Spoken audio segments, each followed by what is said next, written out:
Hey y'all, welcome back to Adjuster Hour, where we highlight leaders, innovators, and trailblazers shaping the future of the adjusting industry. If you followed my journey, you know I'm passionate about mentorship and elevating the next generation of adjusters. It's why I started Adjuster Hour in the first place. Today's guest shares that same commitment. I'm thrilled to be joined by Geoffrey Conrad, a seasoned claims executive, nationally certified instructor, and the creator of Crawford Vision. With over 2 decades of industry experience, Geoffrey has trained more than 10,000 adjusters through 450 classes. That is very impressive. Built high impact training platforms and even served as president of the Mobile Claims Association. He's passionate about developing talent, elevating performance, and shaping the next generation of insurance professionals. Geoffrey, thank you so much for joining me today. Thank you, Natalie. I appreciate being here. And first off, thank you for everyone watching and attending. But I want to be clear: when I train 10,000 adjusters, I've trained with a team of adjusters, and I have some amazing Mhm. talent that I worked with. Scott Freeman, amazing trainer. He's good on property estimating. Melissa Casey's my flood trainer. She's awesome. And then Susie Thompson is my auto liability trainer. So there's a lot of talent that I worked with that helped me hit that number. But absolutely, I love developing talent, whether it's adjusters or trainers themselves. So thank you. Yeah. Yeah, well, we're so happy you're here. We have so many questions to ask you. We received questions to ask. It's been a great engagement. So let's just start from the beginning.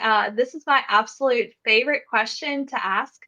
I think it has to be asked for everyone in this industry. So let's get started. How did you get started in the industry? Just like for most folks, by accident. I didn't know anything about this industry. Living on the Gulf Coast, Hurricane Katrina was the catalyst. Um, so really, I was a branch manager of a Wells Fargo office in Gulfport that was completely destroyed. And even though I still had a job, my twin brother, who was living and working in New Orleans, was not as fortunate. And so he was in a panic. He and his family evacuated, called me up and says, "I just lost my job. I don't know what I'm going to do." And so my good friend of mine was like, "Just show up at, pilot catastrophe. They're the only ones hiring, since the entire Gulf Coast was devastated." And so I've told this story many times, but long story short, I showed up with my brother's resume in hand, and I introduced myself as Christopher Conrad. And so, sitting in front of the hiring director at the time, Tim Smith, I got the job. And then when he talked about, the day rate, I was like, "Wait a minute, I want to do this too. I don't know what this is, but I want to do it." And so they were really desperate, apparently, and they hired us both. And so we both kind of, had different responsibilities, but we ended up, staying in this industry for close to 20 years now. So Wow, what a lucky day for you, huh? absolutely, You- really, I wish I'd have learned about this industry much sooner because Mm, I absolutely fell in love with it from the moment I showed up, and it was not easy. I was not prepared to deal mhm. with a lot of the emotions that I encountered. And when I became an adjuster, I was not trained to be an adjuster. It was really kind of set up to fail. And so I always kind of promised myself that if I survived, that I don't want anyone to go through what I went through to figure it out. And so very early on in my career, I hopped into the classroom and started teaching adjusters and just fell in love with it. Oh, wow. So when, tell me about that. So from starting that day, showing up to training adjusters, what was that length of time? So I started off as an agent advocate. So I was told to grab an all-state shirt and told to Mhm. show up at an agent's office. And I really was not prepared. I felt like a celebrity as soon as I got out the car. I was mobbed, by folks just absolutely desperate. And I learned early on that even though I didn't know really what I was doing, I love to talk to people. And so listening to these folks that have lost everything, nothing but a slab to go back to, um, I just was genuine. It was like, "Hey, I'm here to help," and I just kind of figured out, helped them get their claims submitted, let them know what the next steps are, explaining the process, and just kind of seeing the fear and anxiety just kind of leave, and just reassuring them, "I'm here every day. Come talk to me Mhm. if you need anything." And I just built this, I probably talked to 60 people a day for months. It was insane, but it was the best way for me to be introduced into this industry because I learned the customer piece early Mhm. on, and I can figure out the technical piece.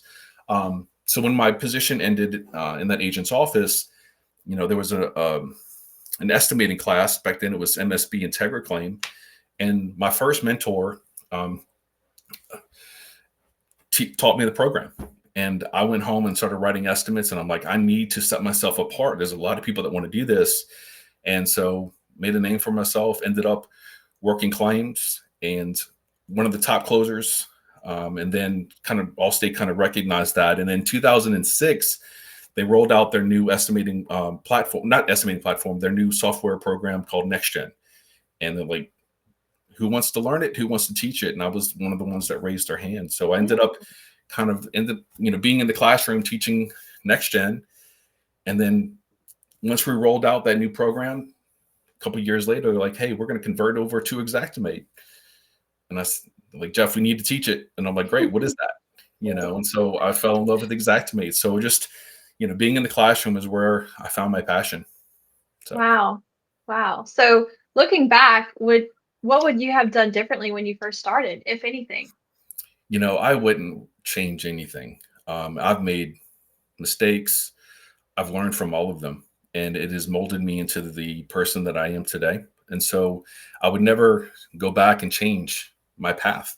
It Mhm. defines who we are. Yes, it was tough. Some things that happened, it was upsetting, but it has motivated me to be the person that I am. And I like to share those experiences, the pitfalls of this industry, because people learn from that. And I don't want folks to go through with what, I encountered when I entered. So I teach those lessons in all of my classes. And you mentioned having a mentor. How influential was that mentor for you? So my first mentor is Kenny Duffnall. He's actually with Davies Yeah, high yeah. up.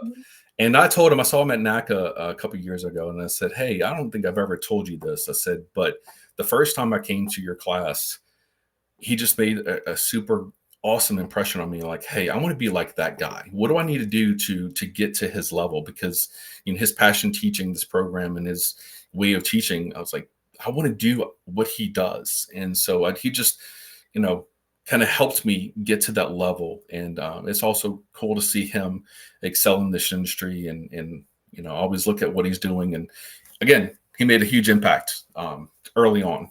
And so I think, I want to also be that mentor. I see a lot of adjusters that I've trained, really excel in this industry. Sadly, the average tenure for new adjusters is less than 2 years. And that statistic upsets Wow. me because that tells me that we're doing a poor job of supporting adjusters and setting them up for success. Um, and I'm working hard to prevent that from happening. A lot of folks think that, hey, I got my adjuster's license, I'm ready to get into the game.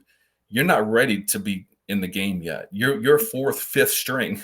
You know, you got to invest in yourself. You've got to get trained up. You got to learn the plays before you ever get the opportunity to perform. And there's so much misinformation out there that, hey, anyone can do this. Hmm. No, no, if you No. want to play, if you want to succeed, if you want to go down the field and score touchdowns, you've got to put in the work. You got to invest in the training. You got to invest in the licenses, and always good to have a really solid mentor, a coach on the Yeah. sideline calling the plays to help you get to that victory for sure. Yeah, I'm so glad that we're talking about having a mentor. It's so important. It shaped me in my career. I've had numerous mentors, when I first started, but my mentor, one of them, told me how to be how to be a great adjuster. He would always ask me, "Do you want to be good? Or do you want to be great? Because you're being good right now, but do you want to be great?" And of course, I want to be great. I want to be a great adjuster. I don't want to just be good. I wanted to hit it out the park. And he really set the foundation on how to be a great adjuster for me. And it's about doing things the right way, even though it's not the easy way. Agreed. And a lot of times we want to do things the easy way to get that money. but we have to do things the right way. And sometimes that doesn't always equate to more money. And so when you live by the financial gain, you're losing the whole concept of what it is to be an adjuster. It's not about the money, it's about what you're doing for people. So having that mentor teach you that and guide you through that, I think is super important. I couldn't agree more. There's three types of adjusters, and I did like an adjuster, Conrad adjuster tip of the day, and I talked about the three different types. And you got your first one, which is your turn and burners. The ones that grab the claim, they want to do it as fast as they can. You know, half-ass the estimate, turn in a closure, get paid, and just move on to the next one. Well, you hurt that customer. Mhm. They have no clue what was done, what the expectations are, what's the next step. But yeah, you got your closure, Mhm. and you're maybe, happy with that, but that's not a great adjuster. Then you got Yeah. your fill and biller. There's no training, no clue what they're doing. They babysit the claim. They're there to make money, but not necessarily learn the industry, and they get weeded out very quickly. And Mhm. then you have your aces, and those are the ones who invest in the customer experience, because if you take care of that customer, you earn their trust. It actually makes your job a lot easier, because they're not calling you because they're scared. They're not calling you because they don't trust you. They're leaving you, allowing you to do your job. And if you Mhm. take the time to explain the whole process and explain the estimate, you've done your job. That customer is going to remain with that carrier because of the level of service that you provided them. And that's really what keeps, you know, customers. Mhm. Otherwise, if you didn't deliver on the promise, they're taking Yeah. their business elsewhere to another carrier. And as adjusters, we need to keep those customers. Yep. I completely agree. And so you spent more than 2 decades in the claims industry. What's been one of your most defining moments in your career? I have many defining moments, and the 20 years is definitely in the gray hair and the gray beard. Um, my defining moments is when I see adjusters excel in this industry. I've seen a lot of my students become executives in this industry, become claims managers, become, you know, presidents and vice presidents. I'm just happy to see that, that I played a small part in their career. That's where I take value. Um, just seeing their success. So many defining moments for sure. So, but I I can't love pin that. just one.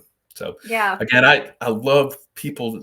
I love watching people, excel in this industry and do a Mhm. phenomenal job. I've even had some of my students, cross over to the dark side and become public Oh, adjusters. yeah. There's a place for them. I get it, but There is. There's a you know, place. there's a place. But yeah, it's just Place for a awesome to place. see that I played a part. Open the door. Yeah. Open the door. Yeah, I love that. I think that's a true definition of a leader is when you see your I don't know, Students excel. students, yeah, your students excel. But that was my favorite part of having my crew, when I had my crew, RIP Minuteman, and I loved seeing them connect the dots. So when we're doing our adjuster, our chat, our online video classroom, whatever you want to call it, and they'll ask a question, and you can see the motors running, but they just haven't made that connection. And then you say something, you prompt something, and they go, "Oh, okay, this is why this is covered, or this is why it's not covered." And when they make that connection, it is just one of the greatest feelings of And you, then you know, you lead them to it. You don't tell them the answer, but when they do it on their own, it truly is something special. So I definitely understand that. that's a true instructor mentor um, trait is, Mhm. hey, I'm giving you my knowledge, but you've got to it's got to make sense to you. And so when Mhm. it finally makes sense, it's like that's our victory for Yeah. sure. Yeah. Well, you've had quite the impressive background. Even volunteer work. You've also served as the president of the Mobile Claims Association. And what did that experience teach you about building community in this industry? So I didn't even know about the Mobile Claims Association. I've lived here, here in Mobile for close to 20 years, and it wasn't until about 4 or 5 years ago that I realized that this is actually an organization. And so I kind of looked them up and became a member. Went to the first meeting, and I met the president, Jim Morris, and I looked around, and I was, kind of concerned about the attendance here, and I was like maybe 8 people in the classroom or in the meeting room. And I went up to Joe. I was like, Joe, hey, I think we can blow this up. We can do great networking, learning, platform. And so very shortly, he's like, "Hey, I want you to run for president. I want you." He's like, I'm ready to move on and kind of guide you from behind the scenes." And so I was tasked with revitalizing that organization. And so what I wanted to do, one of my first, I guess, learning opportunities is to take, a mitigation vendor and then take adjusters and put them together, because I think most adjusters don't understand, what the role of mitigation companies are. Their jobs are to come in and dry the space out. Sometimes they got to bring in more equipment. Well, adjusters that don't understand, like, you're just trying to pad the estimate. No, we've got dry logs that need to be monitored, and just bringing that understanding and coming across the aisle together and say, you know what, ultimately we need to work together to take care of the policyholder. Same thing with contractors, roofing contractors. You know, we're not working against each other here. We're working towards the same goal of, taking care of the customer. So creating that conversation, bringing folks together, is really what made the MCA kind of blow up. And having folks come to the meetings and actually get value from Mhm. learning opportunity or a speech or a talk, bring it back to your respective roles and make a difference. And so it was really great to be a part of the revitalization. I think we jumped from maybe 10 or 12 members to close to 80 members, Wow. and we continue to grow. I was invited to a dinner the other night, and so the big things are coming with the MCA. I'm kind of voted back on the board as a past president, so I'm going to be helping out. But I missed it, so I'm not happy. I mean, I'm not mad about it. Yeah. So it's very Yeah. so. That's awesome. I'm part of the LCA and Baton Rouge Claims Association, so I'm That's how I hoping. found you, by the way. Yeah. Yeah, that is how you found me. So I'm interested in taking your expertise and revitalizing the Baton Rouge Claims Association. So if you're in Baton Rouge or near it, be on the lookout because things are about to blow up, I promise. With this Fantastic. guidance, it's gonna be great. So we've Forward to had it. some comments. I just want to say hello to everyone. Hello, Alejandro. Good morning to you. Camden Hearn out of Minnesota. Thank you for joining in. Stephen Dines, hello to you. Thank you. Erica, your best lessons are from your mistakes. Yes, aren't they all? I think we all have plenty of mistakes that we rather not talk about, but it's shaped what we are and who we are. And Um, Kevin, good morning to you. Thank you so much for joining in today. So let's shift gears a little bit to your training and development. Oh, we got one more. Hello from Iowa. forward to Sorry it. about that. All right. Let me get back to. Okay, let's talk about your training and development. You mentioned you with other trainers as a cohesive whole, you've trained over 10,000 adjusters, which is it's a huge number through more than 450 classes. So, in your view, what separates a good adjuster from a great one? Who added that I always question? talk about the care factor. You Hmm. have to want to be in this industry to take care of folks. If you are here just to earn money, Hmm. you're not going to succeed. You're going to find ways to cut corners, to ignore the customer, and that will reflect in your customer experience surveys. And, the consistent trait that I see in all of my successful students are the ones who genuinely care about that customer. They're working for that customer. Their job is to find coverage, not find ways to Hmm. deny. They're there to find coverage. And if it's not covered, they're showing in the policy where, that's the guidelines that we have to stay within. But I look for that care factor, and if you got it, I'm like, sharpen those technical skills, but don't forget the soft skills, and you can't have one without the other in this industry. You've got to be able to master both. I've had some Hmm. folks that really great in Xactimate, but then I hear that initial call and I'm like, yeah, you've lost all the trust of that policyholder. You've got to be able to reassure them that you're there to take Hmm. care of them. So I can tell you probably from day one of my class who's there for the right reasons, who's going to be successful, and who's going to really not be in this industry very long, sadly. Yeah, I recently, I know we kind of talked about this already, but I recently interviewed an adjuster to get on my roster, and I just want to do a quick, how'd you get started? I love asking people that. How'd you get started? It's so interesting to me. but it was all about the money from the minute we started the conversation. And honestly, I almost want to say, like, just lie at this point, dude. Just what are you doing? Like, just go ahead. Not even Like, hiding it. just like, I don't know, you're blowing it. You're blowing it right now. And it just put a bad taste in my mouth. So even if you didn't start with that same passion, try to find it. Try to find a reason to wake up in the morning and put your boots on and get going with this career. So um The money will come the money if you will do come. it right, for Yeah. sure. Yeah. So it's hard to teach. It's hard to teach someone to care.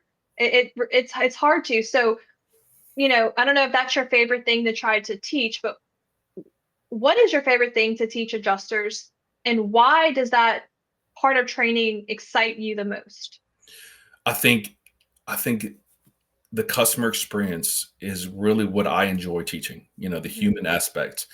And I think there's a question kind of coming up that I'm going to kind of also kind of, emphasize this more, with technology. Technology is going to continue to improve. mhm, And, there's tools out there that, AI tools that will write an estimate based off of a photograph. So one of my biggest concerns is that if we fail at the customer experience piece, then we make it easy for the carriers to replace us. Because if we are not delivering on the promise, then we'll be fully automated.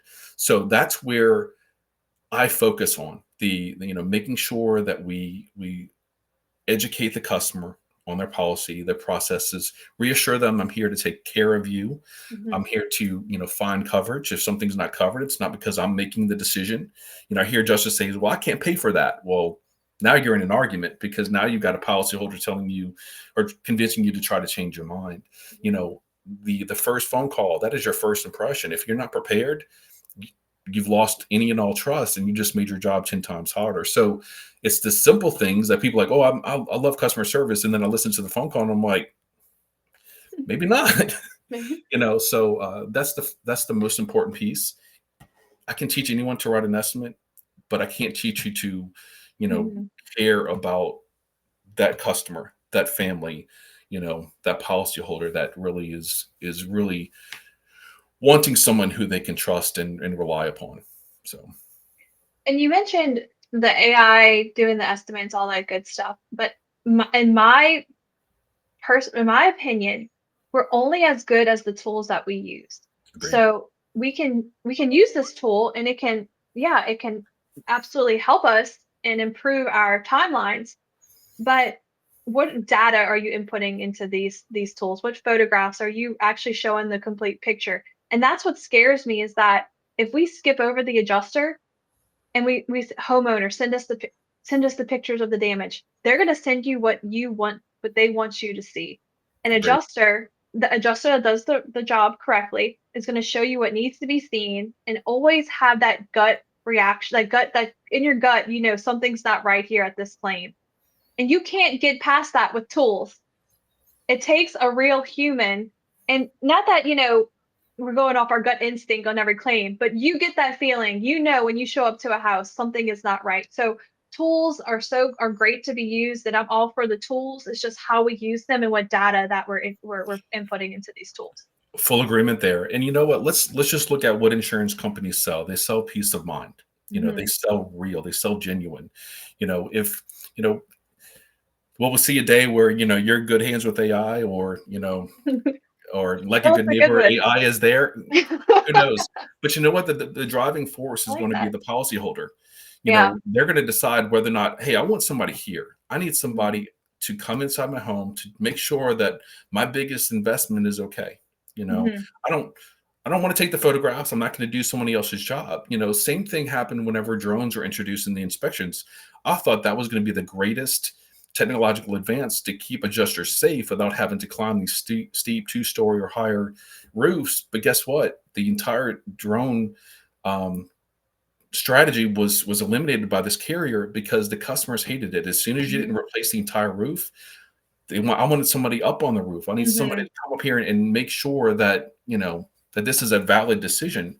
So with technology, there's always going to be challenges, but the ultimate decider is going to be the policyholder, because if they're not Mhm. happy with the services provided or the decision that was made because of technology, they're going to go somewhere else. And then once you lose enough customers, was it really the cost saving of, you know, investing in these tools?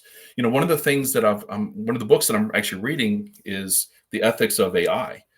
Now, AI is a learning tool, but it can be manipulated. You can teach it to make certain decisions that are not necessarily the right decision. So again, going fully, automated comes with its ethical Mhm. and,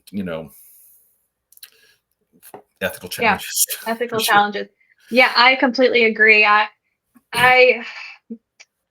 I have experience using AI in claims handling, and well, I'll leave that part as is. But during that time, the data that I would receive would be what I've entered in and shaped that data, those data results, I should say. So what I inputted could be manipulated or could be misunderstood and give me an answer that was completely wrong just because of some data that was unrelated was entered into the claims file. That's it. I'm just trying to explain that correctly, but Garbage data equals garbage decision. yeah, it gave me and I'm like, wait, that's not right. Like, where'd you get that from? And then I would have to go back and go, oh no, no, that's you misunderstood that AI. It wasn't for that. So you have to be really careful, but that's what makes it. That's what we do. We're adjusters. We are supposed to adjust the claim. You should know what's covered and what's not, and why. What is the reasoning? And sometimes AI can't just give us that. You have to put two and two together, and so that's probably we could probably go on and on about that. Yeah, there's amazing tools out there that will Mhm, help us become more accurate, maybe more efficient, but mhm. that time saved needs to be reinvested back into the customer. You Yeah, know, yeah, we can't just be like a whole bunch of turn and burners because of these, amazing tools. No, that just means we spend more time with the customer, yeah. That's and right. and deliver the promise for sure. That's right. Now, as I was stalking your LinkedIn profile, I came across something called Crawford Vision, and that intrigued me. So, what inspired you to create it, and how has it changed the way adjusters prepare for the field? Absolutely. So I was the former director of training for Crawford Catastrophe. And one of the things that myself and my team of trainers do is we hop into the classroom, we prepare adjusters for their deployments. We teach them, Xactimate, the soft skills. Well, sadly, this industry it's a tough one. And what I mean by that is, like, we train these adjusters for their deployment, assuming there's going to be a deployment very soon. And unfortunately, there could be weeks and months between training and then Mhm. performing. And sadly, if you don't immediately apply what you've learned, you retain less than 30% of what you were taught in the classroom. And so I had my epiphany moment in Orlando, Florida during Hurricane, was it Irma or Ida? One of the two, where I'm seeing the same students that were in my class on a deployment that I'm supporting, and I'm sitting with them, helping them write their essays. Like, wait a minute, we learned this, and the responses were, yeah, 3 months ago, and I haven't Mm, been able to practice this. And so that's where Crawford yeah. Vision kind of came into play. So I built a business plan, presented it to my boss at Crawford, and it's basically a YouTube, not a YouTube, but like a YouTube subscription based platform where you have these training reinforcement videos, and they're 5, 10, 15-minute videos to give the adjuster the information that they need so they can get back to taking care of their customer. These are mock phone calls. These are estimating videos, Xactimate sketching videos, just refreshers to get what you need, and Hmm. not waste hours watching videos. There were even carrier claim file walkthroughs. So it was my baby. It was something I poured my heart and soul into. Mm, And in 2 years, we had over 2,000 subscribers, users. I had adjusters that were telling me that they were on a deployment with another firm, and these videos were extremely helpful to them. And I was like, well, I was kind of hoping you'd use it for our deployments, but that's what it's mm, there for. yeah. But it was one of the toughest things that I had to let go whenever Mhm. my position as director with Crawford ended, because I that was my baby. I spent a lot of time developing content and creating it, but if it helped adjusters, then I was, that's where I got my joy. So, I love but that. we'll see if there's another platform coming in the future. Yeah, yeah, absolutely. We'll dive into that. Thanks. Um, and I also wanted to say hello to Brandon. Good morning from South Carolina. Thank you. Brandon says, I really enjoy working with people myself. Yeah, that's part of it, right? Is meeting people and going in someone's home is or business, especially their home is so personal and you're interacting with that person, you're getting to know them. It's nice. It can be a nice interaction. It doesn't have to be I'm here for a bad reason. We can make the most of why I'm here today. So, Very and good. then Kevin says we have a responsibility to the insured as well as the insurer. Yep. That's right. 100%. That's right. Okay. So, we're going to talk a little bit about leadership and mentorship. You've mentored countless adjusters over the years, but what's the one piece of advice you wish every new adjuster would take to heart? I preach this in every one of my classes that I've taught, and that is don't be afraid to make mistakes. My personality type is I'm a perfectionist. I like things to be perfect. And when it's not, it kind of derails me a little bit. And I've had to work on that, personally. But when I have a student in the class or an adjuster sitting, at their desk working claims, I've had some just sit idle and I'm like, what's going on? They're like, I'm afraid I'm gonna make mistakes. And I was like, listen, Mm, there's only one guarantee in this industry that's a constant is that you're going to make mistakes. mhm. The goal here is to not make the same mistake more than once because Yeah. embrace that first mistake as a learning opportunity. And Mhm. really, that's how I became a really good adjuster is that I didn't have a training class to teach me how to adjust. The only class that I was in was how to use the program. No one connected the dots as far as the policy, the customer experience, the file documentation requirements, the coverage decision. I had to learn that. And so I remember, my first estimates that I wrote, they marked it up like it was full of red marks. You're doing all this wrong. Mhm. And I was like, well, I can't do anything wrong if you didn't show me the right way to do it, which was my mindset. And I just sat next to the file examiner because, as a desk adjuster, and I said, can you just show me how to do this? Because no one else is showing me. And so thankfully, my all-state file examiner was like, hey, fix this, fix that. This is why, I marked this wrong. And I went back, I had a notebook. And on that notebook, I wrote, don't ever do again. And so I wrote down everything that I got wrong. And I knew Mm, that the next file that I had to work on, I didn't want to make those same mistakes again. But then submitting my file, I made more mistakes. And so I learned over time that if I stay disciplined to my don't ever do again post closing checklist, that I started turning in some perfect files. And I mhm. earned the reputation with the file examiners that you don't need to check Jeff's work. He is probably the most thorough, you know, all his I's are dotted, his T's are crossed adjuster. We'll spot check him every now and then, make sure he's not, cutting corners. But that's how I became good at what I do is that I'm just going to Yeah. do what I think is right, learn from Yeah. my mistakes, and move forward. So, I love that advice. That's yeah. my first report was also full of red marks and I got it back and had this like gut wrenching ache like oh my god I can't do this like I'm never gonna do that and be able to do this right. And just one mistake after the other you just fix it and you go okay now I know this and I have a notebook take notes. Or you're on your phone everyone has their phone get a notes app take the notes Yep. learn from your mistakes so easy to go, oh, I'm going to remember that next time. And then whoop, you forget it. So get that notebook, write it down, have your checklist. I love that. Thank you. So let's fast forward to the industry today. It is, it's wild. It's a wild industry to be in. I don't know, Jeffrey, if someone came to me and said, hey, Nat, I want to be an insurance adjuster, should I do it? I don't know what I would say right now. I really don't. That is valid. Mhm. Honestly, I think, we are at a pivotal moment in this industry. We can go in two different directions. And I think not having a storm or a hurricane yet this year to make landfall is kind of exposing a lot of the adjusters that are not in this industry for the right reasons. Mhm. They're hopefully they're moving on to under other industries. And the ones that are going to be successful, that are going to drive the metrics, are going to be the ones that are investing in themselves, investing in training.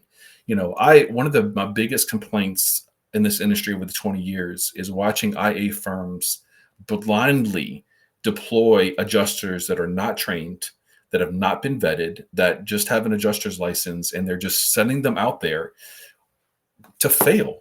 And for some firms, it's part of their business model. They're fillers and billers. The more people that are out there, they're getting a percentage of what their pay is. They don't care about whether or not you've got a family or to go home to, or finances to take care of.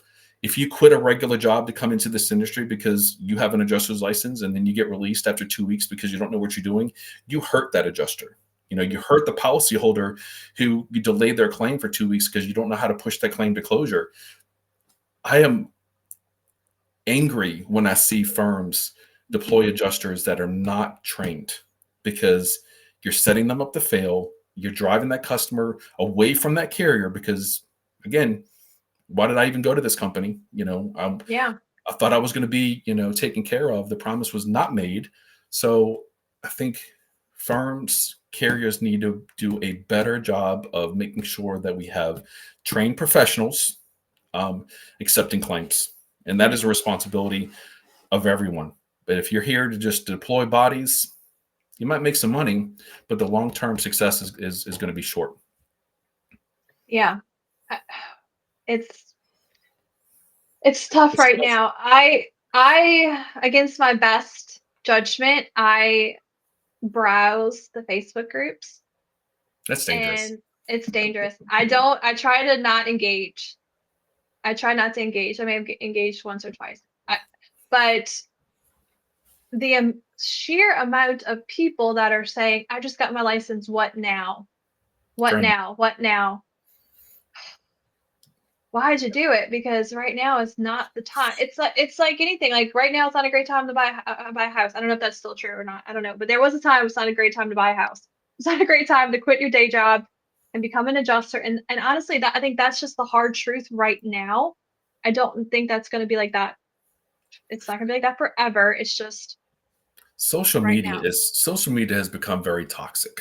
There's a Yes. lot of people that will just put out misinformation Hmm. to dissuade talent from entering this industry because they see a fellow adjuster as a threat to their own industry. Hmm. And Yeah. so I don't pay attention. I don't give any value to that. Good people will always find opportunities. Yep. I just the other day there was a comment on one of the adjuster forums, and I engaged. Probably, I tried to limit my engagement there because You're like, sometimes oh, I gotta press it's this so button. futile. But this individual who was Hmm. anonymous posting, I always put my name out there, Hmm. was complaining about having to pay for their own training to get onto this roster. And I was like, Mm. you are an independent adjuster. You are Hmm. an independent contractor. You have to build your brand, because remember, you're fourth or fifth string trying to get into the game. There's so many people ahead of you. What are you doing differently? Yes, there's a huge financial, commitment on the front end of this, but if you do it right, there's definitely going to be the payoff. But you got to stick around. You got to keep investing in yourself, keep sharpening your skills. And the longer we go without an event, a deployable event, I'm kind of concerned about, whether or not we're ready. You know, Mm. is our performance going to be at the level that it needs to be? So this lull, this quiet time needs to be us sharpening our dullest knives, investing in training. And I know it's tough for some folks because money's tight, but if Yeah. you want to hit the ground running, make a name for yourself, and stay on that deployment for a long time and make even more money, training, 100%. Right.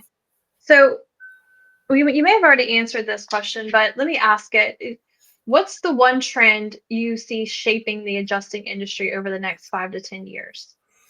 I think it's going to be, of course, AI. We can't Okay. ignore it. We can't. It's coming. It's Mhm. going to come into the adjuster space, and we have to embrace it. And it's going to be something that's going to help us become better adjusters. And if we take that extra time that AI saved us, and Mhm. again, I've mentioned it before, focusing on that customer, I think we'll take care of more customers very quickly. Reassure them, that they're taken care of. But I, it's dangerous for us to be fully replaced by Mhm. technology. That if you want to lose your customers, I think that's the right formula. you know, So People want real, they want genuine. they went real, they went genuine. So how would that also transfer over to the training aspect using AI? AI, can it teach you to be compassionate? Can it teach you how to make that first phone call? Can it? That's the element that needs to be human. Mhm. Is the first impression, that first phone call. I think AI will help us, maybe, with our file documentation. Hey, help me, build a case to find coverage, or Mhm. here's the situation.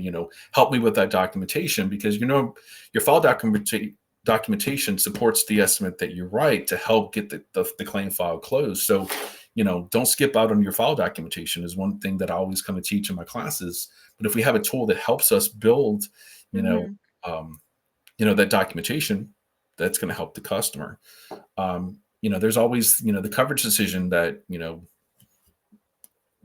I've read the policy, but I'm still unsure. Maybe AI can help us with that. Mhm. So it does. I see it having a place in this Mhm. industry, but done right, it's going to be a tool, not an adjuster. Tool. Yes, it's a tool. That's the key word here. It's a tool, just like we use everything else. You use your pitch gauge or your shingle gauge. You use, I don't know, whatever, your ladder. It's just a tool to get you from one place to the next. You know, Um, if you don't mind, I'm sorry. no, So, no, no, please. 4 years ago, and if you know me on a personal level or in my classes, I tell the story of my house. We lost our house to a house fire, total loss. If you told me to take photographs, or told me to, that no adjuster would be coming out here to handle my fire loss, I would have lost my mind. So it cannot replace that. I need somebody here. And I'm an adjuster, Mhm. and I didn't tell my adjuster when he showed up what I do for a Yeah. living. And I Mhm. was looking, as an opportunity to learn from this large loss. And again, Yeah. I could not have been more disappointed in the Wow. performance. It was really bad. Wow. That's surprising. I hate hearing that because we have so many really good adjusters out there. They're there. They're there. They're hopefully they're working. I don't know if they're working or not. They should be working.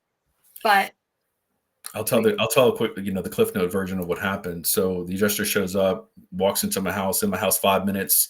We're in my daughter's room, looking up at the elements, because the roof, the fire started in the attic, so the roof is exposed. And he starts talking about mitigation, cleaning walls, and salvaging the wood floors where we're standing in water. And I was like, how long have you been doing this? And he's like, oh, I've been doing it for 20 years. And I said, why are you getting me and my wife to agree to a much lesser scope of what actually needs to be done? I said, you haven't even done a full scope of my property. I said, where did the fire start? And he couldn't answer it. I was like, it started in the attic. I said, the whole roof needs to be torn off at a minimum. The whole house has to be gutted. I got smoke and soot pushed in my walls.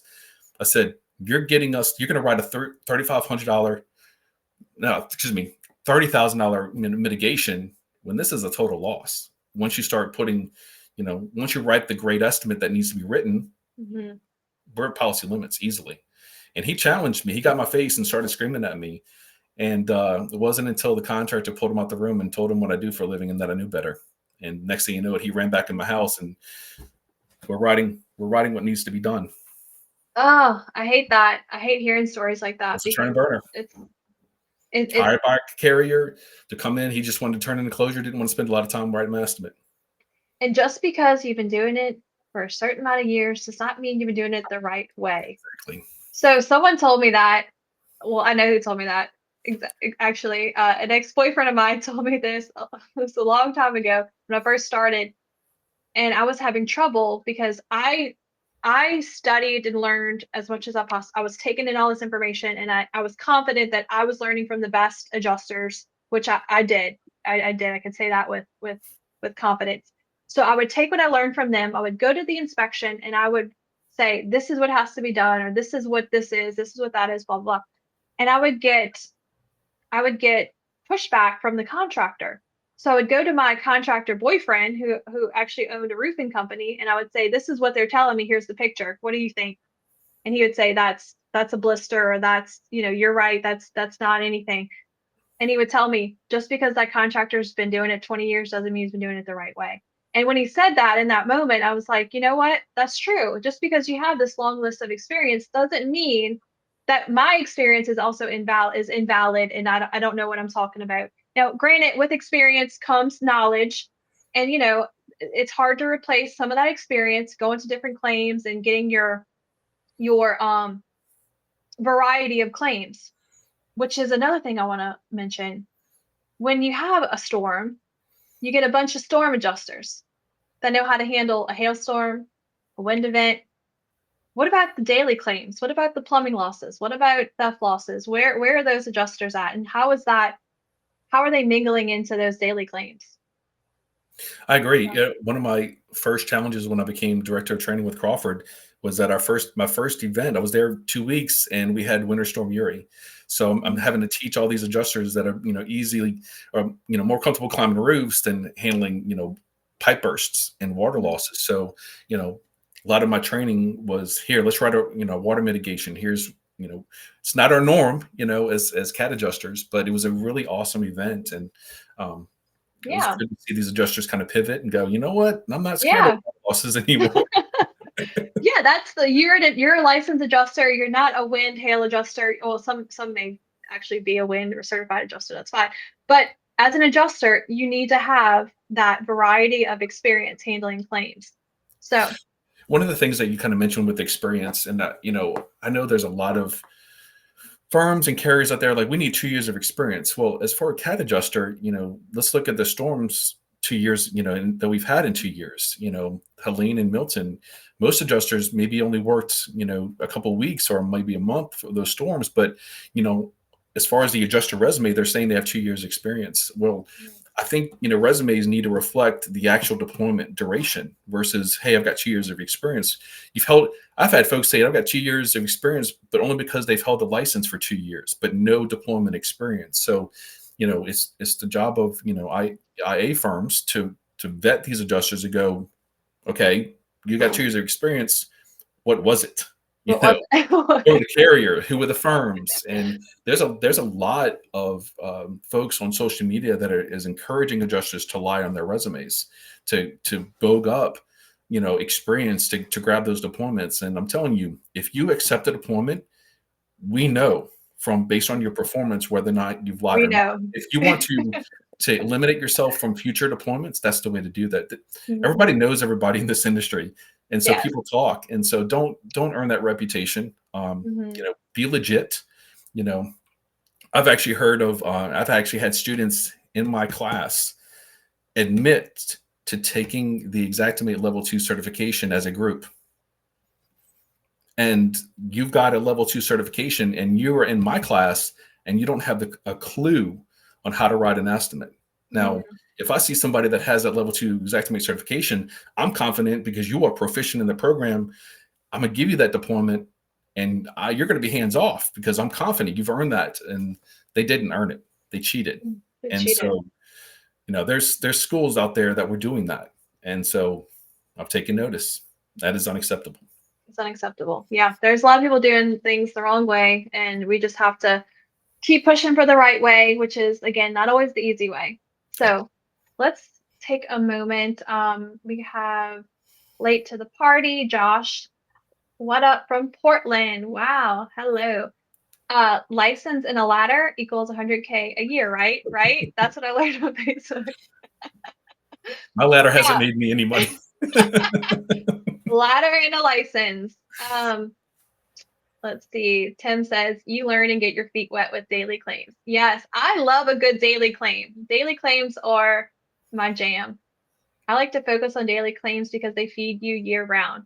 Yes, and that is what my mentor told me. You have, because I wanted to be a storm adjuster when newly licensed, like I'm going to travel the country with my beagle and I'm going to, do all this stuff. And my boss said, hey, you need to do daily claims because that's the smart thing to do. You need to stay here. You need to do daily claims. And boy, am I glad I listened to him. He was right. So let me ask you, let's pivot a little bit. What are you working on right now that excites you? So as of yesterday, I've launched my adjuster school. It's called Conrad Insurance Education, and so just launched the website yesterday. So if you go to conradtraining.com, excuse me, conradtraining.com, it's still kind of new to me. Yeah. You'll check out the webpage. But I'm finally working for myself. I mean, instead of giving talents to firms and carriers, I'm kind of going solo. So it was something that I've always wanted to do. I've always had, former students and peers say, Jeff, what are you doing? You should do this on your own. And so I finally took the leap and launched my own company. So I'm doing something that I love. I love teaching adjusters. I love introducing this program. Just recently, I was invited to Paul Davis Restoration here in Mobile to come in and teach Xactimate to his crew. The owner, Stuart Clark's a good friend of mine. He's actually the current Mobile Claims Association president. Oh, And so that helped me kind of finalize my Xactimate certification because I've been a certified trainer since 2011, but under the umbrella of firms. So I was an affiliate trainer. So now I'm a full certified trainer and kind of going solo. So if you know anybody that wants to be trained properly in this industry, send them to my website. So if you're an IA firm or if you're a carrier and you need your adjusters trained properly, hook me up. So I'd love to be a part of your success. and can an individual adjuster reach out and Absolutely. learn on your website?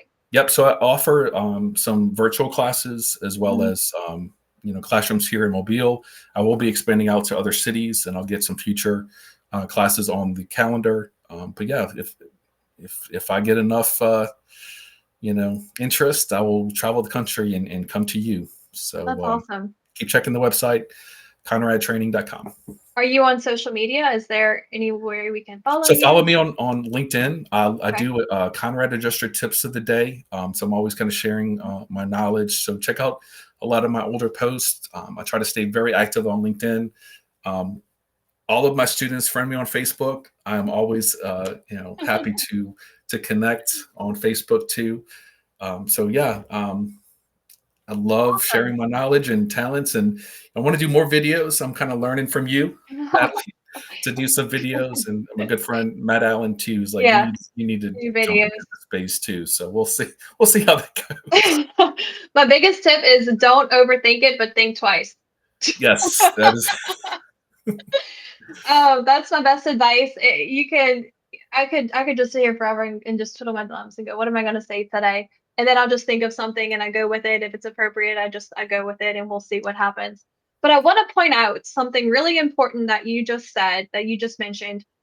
The Paul Davis Restoration owner is the president of the Bowmill Claims Association, correct. and you're a part of that association. Is that how you guys met? So my wife owns a bakery here in Mobile, and Stuart was one of her biggest customers. So it's Oh, kind of weird how our connection kind of came into play. okay. But so when I became the president of the MCA, he started Mhm. coming, and I was like, Yeah. I need to bring you some cookies. But we've got a lot of connections. It's kind of weird. After my house fire, he also had a house fire, and so the mitigation company that we both hired, they tried to deliver some of my items to his house, and he called me up. I was like, "Why do I have like 10 boxes with your name on them?"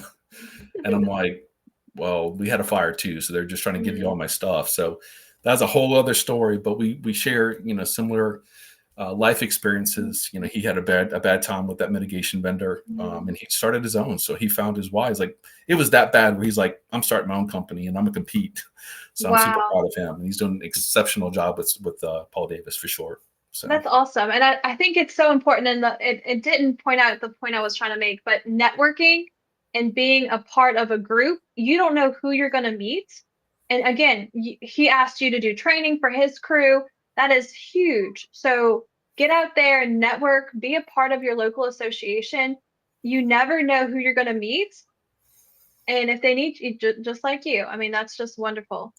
I've So, reconnected with Stuart because of that connection, and so those organizations are awesome. If you're looking for work, if you're looking for daily claims, if you're looking for, your next role, those meetings are critical. It's just you're getting yourself out there. And I know it might be, kind of weird to kind of go to an organization where you don't know anybody, but I'm telling you, like walk up to somebody, introduce yourself, let them know what you do, what you're looking for. And they're like, hey, you need to go talk to so and so. And Yes. I've seen some great opportunities present themselves because of those connections. So please become Mhm. a part of those organizations.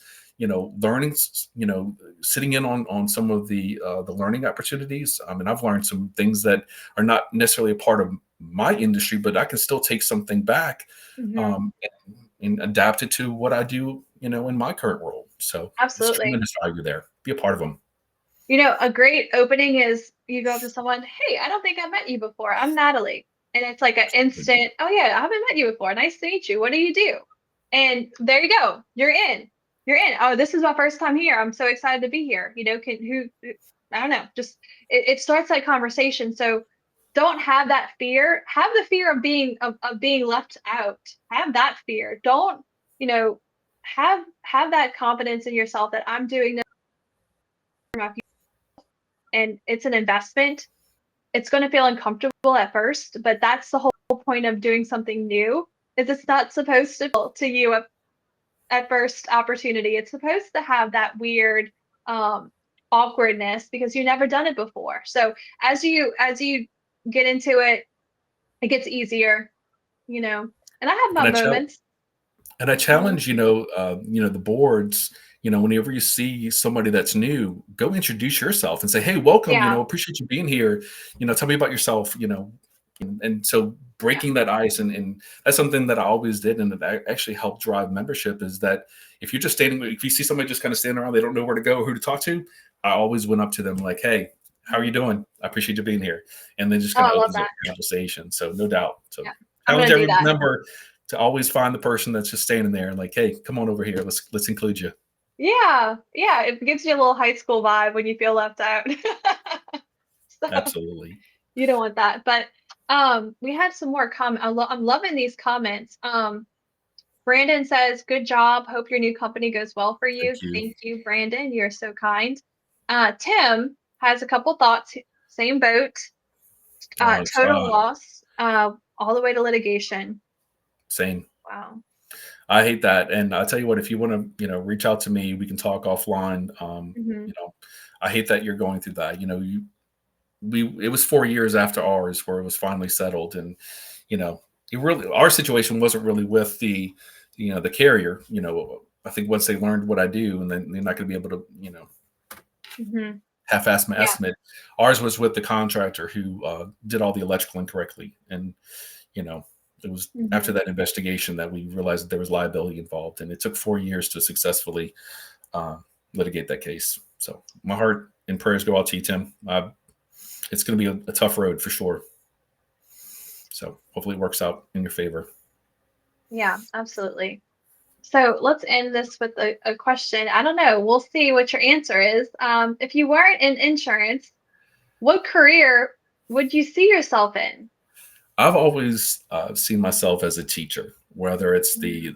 the high school level or the collegiate level. I've always wanted to kind of be in front of the classroom, and really, Katrina kind of showed me that I can be an instructor and also be a part of this amazing industry, and teach adjusters. And that's really where I tell my son when he asked me what I do for a living, when he was little, he's like, "Dad, what do you do?" And I said, I teach people how to take care of folks that have had damage to their home, or they've had something bad happen. I said, we find ways to give them a lot of money.